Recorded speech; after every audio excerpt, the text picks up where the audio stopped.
Welcome to another episode of the Ready, Fire, Aim podcast. Today we're joined with our friend John Fontenot. He's the co-founder and chief product officer of Path2Product. John, welcome. Thanks for spending some time with us. Yeah, thanks for having me. Glad to be here. Absolutely. And just for our audience, I wanted to get a little bit kind of background. What led you to, found this Path2Product, and kind of, what got you started? Yeah, so a lot of people in product management kind of have historically fallen into it. I think if you looked over, before 5 years ago, that's how most people got into the profession. I was kind of weird where, 2016, 2017, I was doing software partnerships for Intel and working with a lot of product people across software companies around the world, and kind of vicariously fell in love with what they did and said, okay, I love software partnerships, but I actually want to get into product management. And it took me probably 2 years of applying blindly, trying to get advice. And finally, some recruiter had pity on me and said, look, John, you're doing things wrong. You're trying to switch industries. You're going from a hardware company to trying to go into software. You're trying to switch from partnerships into product, and you can't do both at the same time. It's just not realistic. So gave me some advice, and I was able to get into a SaaS company and get some mentorship and do some sales while I was there, just to kind of get my foot in the door of the right company, and then made an internal pivot into product. And about a week after I actually changed over to product management from that internal transfer, I had recruiters hitting my inbox and LinkedIn saying, hey, we think you'd be a good fit for this job. And I'm scratching my head saying, over the last 2 years, I've been working on my MBA. I've been building side products, and I've been getting all this experience doing certifications and classes. Like, I know I'm ready, but how am I more qualified today than I was a month ago when I was sending out these applications and getting rejected? And so that led me, with my product mindset, to start thinking, there's got to be a problem here that we can solve. And so it led me to this big research effort around why aspiring PMs aren't getting their shot. And it really just came down to experience. So it kind of formulated this hypothesis of, well, if we could figure out what are the common threads across product management, regardless of geography, industry, or role, and then we can take those common threads and we could put it into a teachable curriculum in a way that helps the students get hands-on experience. If we can make that resonate with hiring managers, then we can solve a real problem in the market. Yeah, it's an interesting problem, right? In almost every industry is, we as business owners, we want to hire people with experience, but how do you get experience if you can't get the job to begin with? So exactly. It sounds like a really good solution. And especially in project management, where bridging that gap between the client and the company, keeping the company's, core values and processes top of mind, but doing the right thing for the client at the same time, it's critical. Yeah, and it's an interesting beast to tackle too, right? Because you mentioned project management, and you can go to school for it now. You can get your PMP. There's marketing degrees to get into marketing. You can go do sales classes. So that there's usually paths that are function specific. But for product management, there might be like 2 or 3 universities that actually have a program around it. And there's tons of certification bodies, but most hiring managers that are directors or VP of products, they don't care about certifications, right? Because it's not the hands-on experience that you need to learn all the different variables that go into being a product manager and learning the right processes. So like, it's still very nascent in terms of like going from how do we set people up for success to get academically trained, get internships, or get some other form of experience like Path2Product, and then be able to make that seamless transition into the workforce. So there's probably a lot of people in the audience, and I think I would count myself as one of them, that maybe we don't really know the difference between what product management is versus project management. Yeah, it's a great question. So I've done a little bit of both. I've never been a full-time project manager, but I think in various aspects where I was working for kind of this outsourcing firm and building programs for them and managing projects and programs, the way I would kind of crystallize it, and it's maybe debatable, which is fine, is that projects usually have like a defined scope with a start and end time. And programs, as opposed to projects, might last longer and have iterative cycles, which kind of mirror more like products in terms of a procedural process you might follow. The difference is like programs are usually operationally based, human driven process where product management is focused on building a digital or hardware product. but some of the processes and procedures are similar in that sense. So I would kind of say projects are usually defined scope. You have a team, maybe it's a cross-functional team that comes together for a time to tackle a project. But once the project's over, you either were successful or you weren't. The project team disbands, and then there might be another project that comes up. Where in product, you have a dedicated team, usually that's working on a set of problems to try to meet a business objective through how we build the software to solve customer problems or create customer value. Interesting. Okay. So that helps solidify the clarity. I appreciate that. Yeah, no problem. So you mentioned a little bit that there's really only a handful or less traditional ways to kind of get into the product management career path. What makes your platform different than those in particular? Are there things that really stand out that you've chosen to create to make that difference? It's a great question. So I've obviously looked into some of the academic paths. Like I think Harvard has a program, John Hopkins has a program. There's a few universities out there that do, and there's some companies that hire directly out of those programs. But these companies aren't hiring hundreds and thousands of product managers. It's more of like 10 or less a year at most that they're hiring out. And there's thousands upon thousands of aspiring PMs that are out there. So it's like, what do those people do when they don't have the luxury to be at this prestigious university, but they still want to get the job? And so what's different about it is I think some of the topics are probably similar. But what our program really does is it really cuts through the noise of all the things that product managers or aspiring product managers think they need to know. Right. And I think that's the biggest gap when I was looking to get into product. And as I coach aspiring PMs is there's so much stuff on the internet. There's frameworks and tools and processes. And do I need to know how to code or learn SQL? Like what's important? Right. And going back to the research on the common threads, we've distilled down the most important aspects of product management, which at a high level is you have discovery and then you have delivery. Right. So I'll break discovery down into market research, customer research, and design and solution validation. So that's kind of the discovery portion. And then delivery is how do you work with a dev team, a UX designer? How do you work with your cross-functional partners in marketing and sales? How do you keep your executives aligned? How do you get customer success ready for the launch? That's kind of the delivery part of like, how do we do company and sales enablement? And then how do we make sure that we're organizationally aligned so we're successful? Right. So we take those two buckets and break them down into subtopics of like, what are the most important things you need to learn and be able to do in discovery? And what are the most important things you need to be able to learn and do in delivery?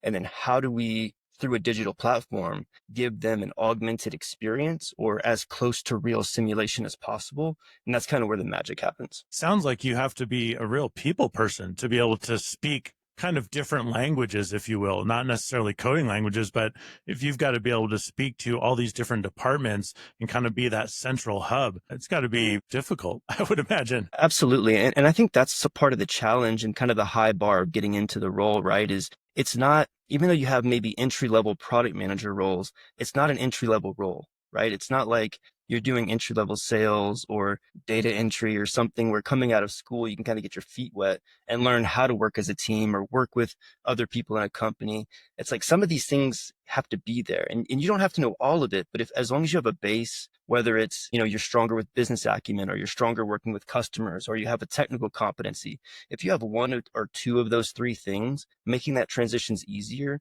And what Path2Product tries to do is say, look, if you're coming out of school or you're trying to switch from another career into product management, let's help you make sure that you have a full, well-rounded set of skills to be able to tackle this from the get-go. Yeah, absolutely. I love that. And I noticed that you guys offer a full certification, and I'm wondering, how have you positioned that certification as an industry leading certification? Like how does a company that sees an applicant that has a certification, how do they know that, number one, that's legitimate, and that two, it actually means something? I mean, you guys put a lot of time and effort. The applicant has put a lot of time and effort in getting the certification. How do you convey that to a company? It's a good question. And I think the dirty little secret we have is that we don't care as much about the certification. Because of the research, there's so many other companies that focus on the certification. But again, hiring managers, if you do a survey, 95% will say we don't care. And so what we focus on, we do have a certificate that you can get at the end, but there's other ways that we're looking to build credibility, right? We've already established some university partnerships.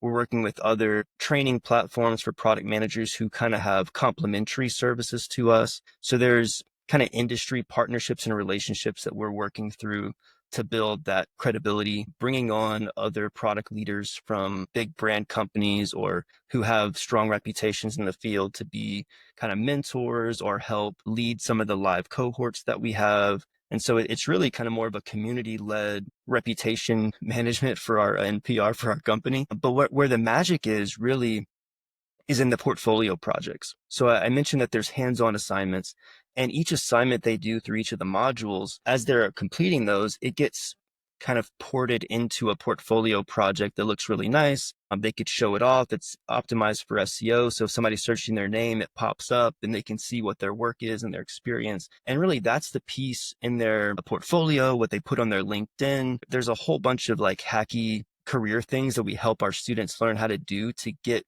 more clicks on LinkedIn, to get more application views, to really show the experience that they have in ways that may be non-traditional, but helps them get their shot. Okay, so it is more about like showing companies I have the experience you need, not the degree or the certification or anything like that. Yeah, that's Exactly. in my hiring years, I've often said I'll take someone with experience over someone with a degree, 99 times out of 100 because they can just plug and play for the most part. Yep, absolutely.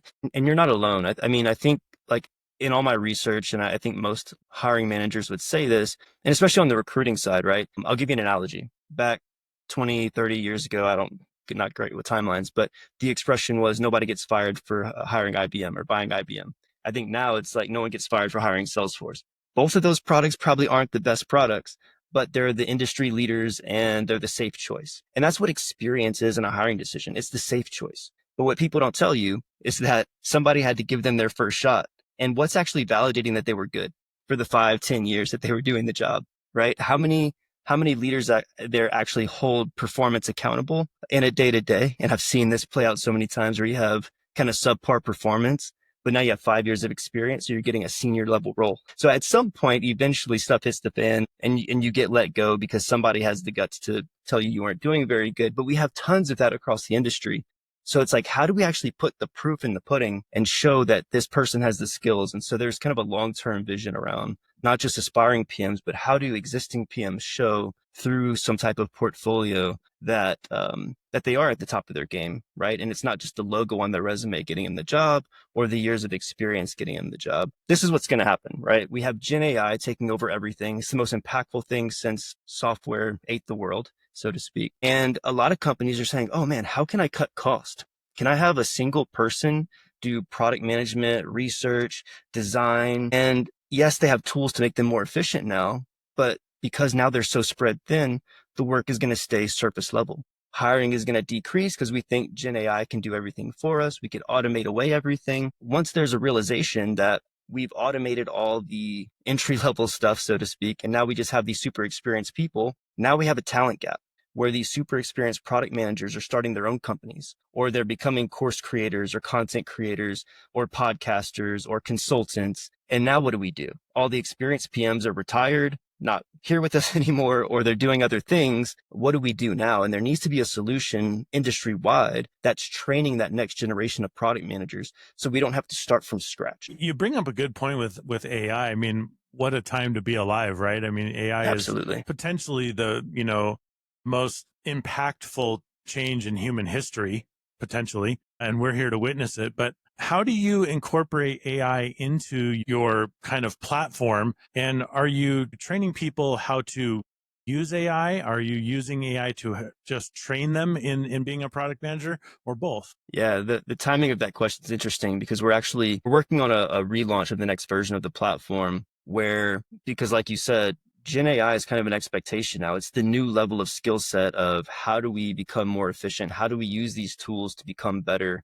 How do we do more with less, which is, I think, every business leader's goal right now. And so, yeah, so the next version of the product, which is coming out probably early September, there's going to be a new curriculum, new assignments, and it's all about, okay, here's kind of the analog way you could continue doing what we have been doing as PMs, but how do we leverage some of these Gen AI tools to do market research, customer research? How do we get decent proxy data when we're building brand new products from scratch and we don't have existing customers to go talk to or get data from? How do we analyze data more quickly? how do we, instead of having to go learn SQL, what if we could just like use Gen AI to run through the data for us and answer the questions that we have? So we don't have to like, it kind of democratizes access, but you have to know how to use the tools to be able to get the insights from them. And so that's what the new curriculum is going to teach. At each of those steps through discovery and delivery, how do we become faster and better? And how do we use Gen AI as thought partners and assistants through that process? So yes, we're definitely all over that and pretty excited about how that's going to help students complete their projects on the platform and become even more prepared to take on their first role. Yeah, it's going to be an interesting thing. It seems like AI evolves every 5 minutes. There's something new that has come out in some AI model. And so if you're showing potential product managers how to implement AI and use it as a tool in their tool belt, are you doing things like prompt engineering and showing them how to prompt AI, or is it something different? It's definitely part of it. We don't do a deep dive on prompt engineering. The future of Path2Product is actually going to be kind of a library of courses where right now we kind of have the flagship program to help you get experience. But there's going to be some add-ons where we have some different experience courses to go build 0 to 1 products, build products with AI, build products with no code tools, and then kind of a library of more theory and learning so that we can get kind of deep dives in certain areas of go-to-market, prompt engineering, SQL, and some of the things that kind of help you improve and gain more skills. But yeah, that's all stuff that we're thinking through. But for the flagship program, there will be some prompt engineering around how do you ask good questions of the AI to get really good answers back, and how do you kind of work with the AI back and forth to kind of optimize and maximize the potential of what that tool can do for you. Yeah, and what a tool it is. And by the time you launch in September, things will have changed. And so I'm sure that what we're talking about now may be a little bit different, but that's kind For of the sure. beauty of it at the same time, right? Is that it can adapt and change very rapidly. Absolutely. And you know, the benefit of being kind of a non-academic institution for now, who knows what the future holds. But in academia, you know, curriculum cycles are 3 to 5 years, if not more. And we could iterate a lot faster. So we'll always be ahead of what that very expensive degree program would be. So you might be 3 months behind, 6 months behind, but you're going to be pretty close to up to date with where the rest of the market is. And how do you do that? Like you're talking about this release coming out in September. Are you concerned about it being perfect when you launch it? Or is it more like, here's the vision, let's get it out there and then we'll adapt as we go? Definitely the latter. I think with any product, whether it's strictly software, if it's a hybrid between this kind of like learning content with the software experience that's kind of powering it, nothing's going to be perfect, and it's going to need to be iterated. And what's good about it is there's like a cohort of individuals who have either been through previous versions of the program and are graduates, or they're industry leaders who I'm connected with who kind of give feedback as I go, whether it's, you know, writing books or building curriculum. I'm always trying to get that iterative feedback as I'm producing versus kind of that old waterfall method where you build the whole thing over a course of a year, you ship it and pray that it works, right? We can be a lot more iterative today. And then be upset when people find holes in it, right? Exactly. We got to Yeah. patch this.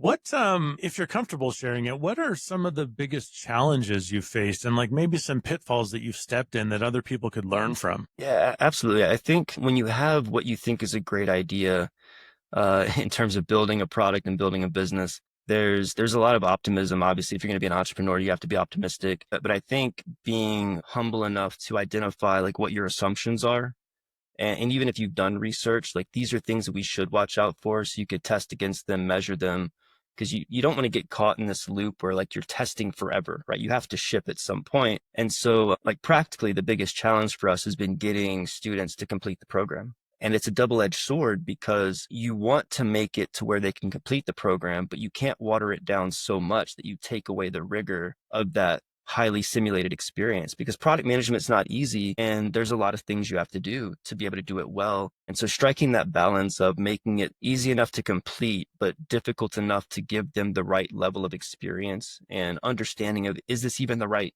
path for me? That's been kind of the biggest hurdle for us. I think going back to the Gen AI part, I think there's some really exciting things that Gen AI can do to help remove some of the points of friction that we've seen as the biggest points and help the students complete their projects at a higher rate. So we're pretty excited about that. How did you overcome that? How did you figure out that these were some of the pitfalls, and then how did you overcome them? Like what was the methodology behind getting around that? Yeah, so eating my own dog food on the process of building products, right, is Okay. there's not only the upfront research, but the feedback loop that you're getting as people go through it. So there's data instrumentation that you could put into your product to see how far are people getting, when are they falling off, following up to get feedback, building in automated feedback loops into the product where they can give feedback as they're going. One of the new things that we're doing, which I think is going to be helpful both from a project completion standpoint and a qualitative feedback standpoint, is at the end of each module, we're having myself or another coach on the platform have a coaching session. So they finish a module, they finish their assignments. We're going to coach them. We're going to give them feedback on their projects. We're going to get feedback from them on their experience. So that's kind of the manual way we're going to do it. But we also have tools that do like session replays. We can go back and see how are people progressing, what's their experience in the product, as well as some of the quantitative data around how they're using the platform to kind of triangulate how we improve as we go. Earlier, you mentioned, I believe used the word cohort, which I love. I have a degree in psychology, and so we deal with a lot of cohorts there. But is there a lot of collaboration between the students, if you will? Do they have within your platform a means to communicate with each other, solve problems together? It's a great question. And we've been asked that a few times, but not yet. So one of the plans that we have for the long term is not just to have more collaboration on platform within the students, but we are working on that in the short term, both with the mentor relationships, peer reviews, things where you can be more of a community, and you don't feel like you're going through this alone. So I know I mentioned the weekly coaching sessions after you finish a module,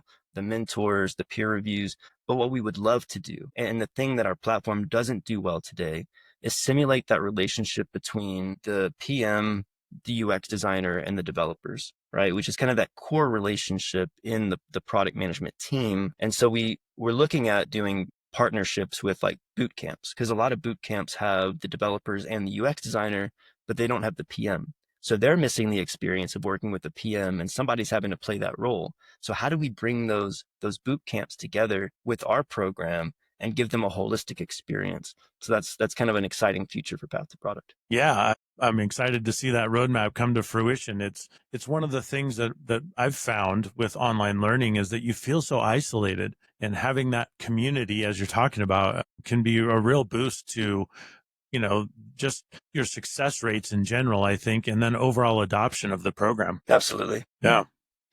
One of the other things that I did want to touch on a little bit more about AI is, how do you see long-term AI affecting your platform? It's a good question. There's a bunch of unknown unknowns in that potential answer. But in general, I think there's some opportunity to bring on whether it's content that we're creating as like supplemental content for learning, whether it's the podcast that I run, interviewing tons of product people all over the world.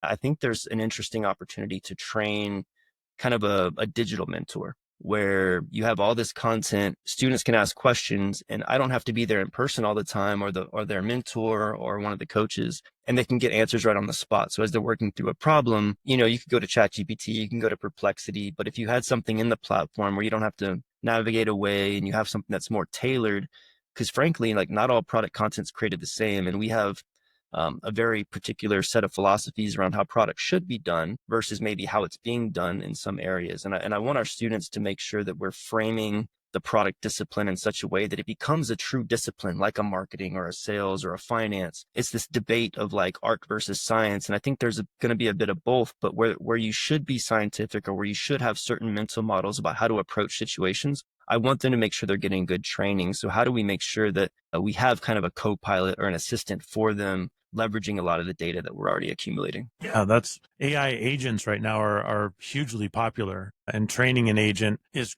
critical with the proper information, right? Not just relying on what ChatGPT already knows, but what you know and what you're able to bring to the table, and kind of have your own AI avatar, if you will. What about things like AI voice? Are you looking at bringing in where people could talk to, or use AI voice capabilities? Not yet. I mean, I think there's a future potential for like AI mock interviews, which you can do that in like a chat-based format, but it becomes more, I think, realistic whenever you can have like an AI avatar that you're talking to, where it looks like you and I are talking right now, and you can have somebody asking you questions, and then unlike a real interview setting, you actually get feedback at the end to know how to improve. I think that that could be really cool. Yeah, absolutely. How many times do we, as people in the workforce, leave an interview and really have no idea? Somebody says, "How did it go at the interview?"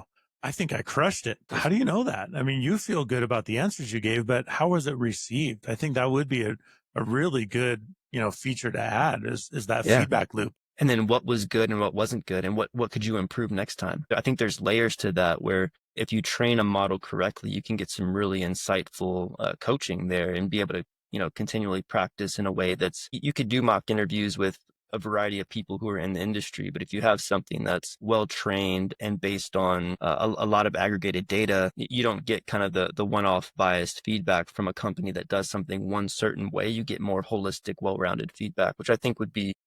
Yeah. Yeah, absolutely. How do you find people into your program, or do you rely on them finding you? It's interesting. So it was very scrappy in the early days. I did what we would call a concierge MVP, where you're doing things very hands-on. I had like a set of slides, and I was meeting with students like once a week, kind of manually teaching them just to kind of learn if there was appetite, if they were getting it, if they were doing their projects well. And that kind of scrappy method, just going into Facebook groups or LinkedIn groups and saying, "Hey, I'm putting together a program to help aspiring PMs get into product. Anybody interested?" And I did it for free at first, just to get feedback and see if it would work. And it's evolved a lot over time, but a lot of it's been organic, right? I haven't done any paid advertising. I've done some blog posts. I do social media posts. Some of it's word of mouth. I get a lot of people signing up and reaching out saying, "Hey, my buddy told me about this program." But we're really looking to take that to the next level with our partnerships, right? There's the first version or first iteration of a partnership with Utah Valley University, one of the largest universities here in Utah. That's going to be coming this fall. I mentioned there's another partnership coming with another training platform that helps product managers get the right level of technical competency without having to learn how to code. And there's an announced partnership coming up probably in a couple months there. So there's going to be more stuff where, from the university level to helping with partnerships that'll help drive visibility and awareness to existing career professionals looking to make a switch, that's all going to just put, gasoline on the fire, I think. We've had over the, I think 3 years, we've had 1,200 people sign up for the platform. We've had probably 20 plus students land jobs, and kind of going back to like that ratio, it's like, 1,200 people signed up, a much smaller percentage actually finished, but the percentage of people that finished that landed jobs is in like the 80 plus percentile. So we just need to figure out that one part about helping more people complete the program, and I think we could have a much bigger impact on the market. Absolutely. It's an interesting thing. There's a saying in construction: what gets measured gets managed, right? And if you don't have the metrics, how do you know what to change? So it's encouraging to hear that you guys are taking all this data and actually looking at it and using it to improve, because so many companies just don't. They're out there just throwing stuff against the wall and seeing if something sticks and then moving on to the next wet towel they throw against the wall. I agree with you. But, for credibility's sake, I hope I'm doing the things that I'm teaching my students that they should be doing. Right, right. So if people are interested in getting a hold of you for a myriad of reasons, I mean, you've got so much good stuff going on. What are the ways that you want them to reach out? I'm really active on LinkedIn. I mean, I'm on Instagram, X, and I'm kind of omni-channel for Path2Product's purposes. But yeah, find me on LinkedIn, get me on email, john@path2product.io. Would love to chat. And whether it's for a potential partnership, or you're looking to say, how can I bring experienced PMs that are kind of more entry level into my organization, whatever that may look like, reach out to me. I'd love to chat. And you mentioned you have a podcast too. You want to throw a quick plug for that? Sure. So Lessons in Product Management is my podcast. I've been running it for about 5 years. Got about 5,000 subscribers across the world in product circles, mostly product leadership. But a lot of my aspiring PMs reference the content quite a bit. So yeah, it's been fun. Very cool. Well, John, it's been an absolute pleasure. Thank you so much for joining us. I love what you're doing. I can't wait to see what comes out in September. I want to keep following it and see where this goes for you. Thanks, Seth. No, I appreciate it. I'll definitely keep you posted, and I'll share links whenever everything's out and ready. Sounds good. Thank you so much. And for those of you out there, thanks for watching. This has been the Ready, Fire, Aim podcast.